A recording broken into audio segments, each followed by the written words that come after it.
എടപ്പാളിൽ road മുറിച്ചു കടക്കുന്നതിനിടെ bus ഇടിച്ച് 2 പേർ മരിച്ചു. ഒരാൾ സംഭവ സ്ഥലത്ത് വെച്ച് തന്നെ മരിച്ചിരുന്നു. ഇരുവരും തമിഴ്നാട് നാഗപട്ടണം സ്വദേശി മാരിയപ്പൻ, മുരുകേശൻ എന്നിവരാണ്.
കോഴിക്കോട് ഭാഗത്തു നിന്നും തൃശൂർ ഭാഗത്തേക്ക് പോവുകയായിരുന്ന ഹണ്ടർ ബസ്സാണ് അപകടത്തിൽപ്പെട്ടത്.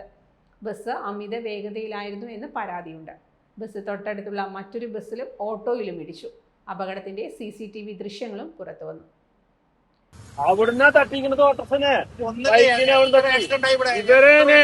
ഇവരെ തട്ടി തെറിപ്പിച്ചിട്ട്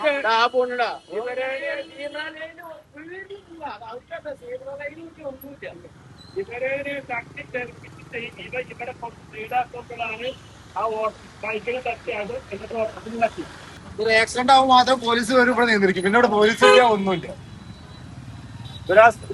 ഏതൊരു വാഹനമാണെങ്കിലും ആ പാലത്തിന്റെ എൻഡിൽ നിന്ന് ഇവിടെ നിർത്തേണ്ട ബസ് വരണ്ടോ? പാലത്തിന് അടിക്കൂടെ വരുന്ന ബസ്സാണ് അതുകൊണ്ട് അടിക്കൂടെ വരുന്നത്.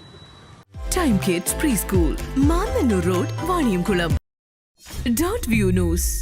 കാഴ്ചകളാണ് ലോകം, കണ്ടു തുടങ്ങുക.